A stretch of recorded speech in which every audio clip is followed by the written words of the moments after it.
श्रोता बंधु नमस्कार। अब मैं आपको अगली कथा की तरफ लेकर चलता हूँ। प्रिय श्रोता बंधुओं, शिव भक्तों में अग्रगण्य तथा वेद वेताओं में श्रेष्ठ हो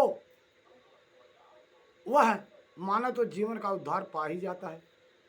ये कथा मैं जो सुनाने जा रहा हूँ, समुद्र के निकटवर्ती प्रदेश में एक बास्कल नामक ग्राम है, जहाँ वैदिक धर्म से विमुख महापापी द्विज निवास करते हैं। अब ब्राह्मणों की बस्ती। कथा ध्यान से सुनिए। वे सब के सब बड़े दुष्ट हैं। उनका मन दूषित विषय भोगों में लगा रहता है। वे न देवताओं पर विश्वास करते हैं न भाग्य पर। वे सभी कुटिल वृत्त वाले हैं। किसानी करते हैं और भांत भांत के घातक अस्त्र शस्त्र अपने पास रखते हैं। खल हैं। ज्ञान वैराग तथा सधर्म का सेवन ही मनुष्य के लिए परम पुरुषार्थ है, लेकिन उनके पास वो नहीं है। प्रिय श्रोता बंधु, वहां के अन्य वर्णों के विषय में क्या कहा जाए।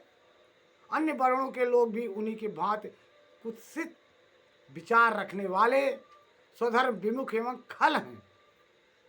प्रिय श्रोता बंधु, वे सदा कुकर्म में लगे रहते हैं। नित्य विषयों में भोग में ही डूबे रहते हैं। वहां की सब स्त्रियां भी कुटिल स्वभाव की हैं।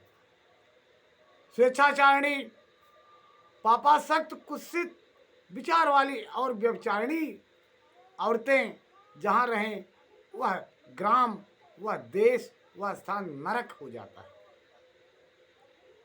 वे सद्व्यवहार तथा सदाचार से सर्वथा शून्य रहती हैं। इस प्रकार वहां दुष्टों का ही निवास है। प्रिय श्रोता बंधु, कथा की तरफ बढ़ते हैं। उस बास्कल नामक ग्राम में किसी समय एक बिंदुक नाम का ब्राह्मण रहता था। वह बड़ा अधम था, दुरात्मा और महापापी था।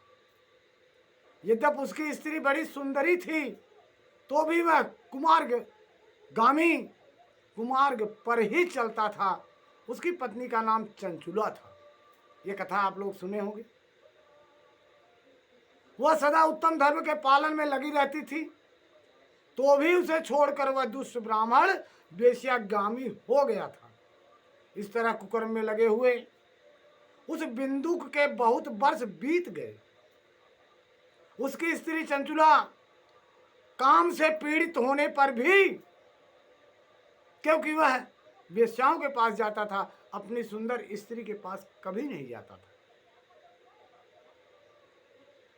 उसकी स्त्री चंचुला काम से पीड़ित होने पर भी स्वधर्म नाश के भय से क्लेश सहकर भी दीर्घ काल तक धर्म के भ्रष्ट नहीं हुई थी। अपने धर्म को पतिव्रता धर्म के नाते निभा रही थी। परंतु दुराचारी पति के आचरण से प्रभावित हो कुछ समय के बाद आगे चलकर वह स्त्री भी दुराचारिणी बन गई। मरता क्या न करता। पति की आस छूट गई। वो सच्चे राह पर आने वाला नहीं था। वह पत्नी चंचुला भी कुमार्गामी हो गई, यानी गलत राह पर चल पड़ी। प्रिय श्रोता बंधु, इस तरह दुराचार में डूबे हुए उन मूढ़ चित्त वाले पति पत्नी का बहुत सा समय व्यर्थ बीत गया। ब्राह्मण को ऐसा होना नहीं चाहिए, लेकिन ब्राह्मण बस्ती ही नालायक थी। सारी बस्तियां ही भ्रष्ट थी। देवी देवता को नहीं मानते, धर्म को नहीं मानते। जिस प्रकार अल्हड़पन होता है, अल्हड़पन के साथ जी रहे थे। अगर ब्राह्मण धर्म से विमुख हो जाए, ज्ञान वेद से विमुख हो जाए, अपने कर्म से विमुख हो जाए, तो सारी प्रजा भी विमुख हो सकती है। क्योंकि ब्राह्मण ही रास्ता दिखाता है, शिक्षा दीक्षा देता है और विकास का मार्ग भी बतलाता है। लेकिन जब ब्राह्मण ही भ्रष्ट है, ब्राह्मण ही दुराचारी है, ब्राह्मण ही पापी है, ब्राह्मण ही नालायक है, ब्राह्मण ही धर्म से विमुख है, तो वहां की जनता क्या कर सकती है। प्रिय श्रोता बंधु, इस तरह दुराचार में डूबे हुए उन मूढ़ चित्त वाले पति पत्नी का बहुत सा समय व्यर्थ बीत गया। तदंतर शूद्र जाति वेश्या का पति बना हुआ वह दूषित बुद्धि वाला दुष्ट ब्राह्मण बिंदु समय अनुसार मृत्यु को प्राप्त हो गया। कब तक नहीं प्राप्त होता? क्योंकि दुराचार ज्यादा दिन तक नहीं चलता। जब दुराचार को प्राप्त हो गया तो वह नरक में जा पड़ा।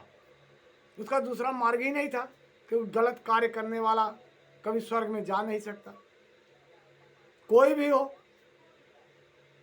सत्कर्म वाला ही जा सकता है, धर्मवान ही जा सकता है, और ज्ञानवान ही जा सकता है, बुद्धिमान ही जा सकता है, और भगवान का भक्त ही जा सकता है।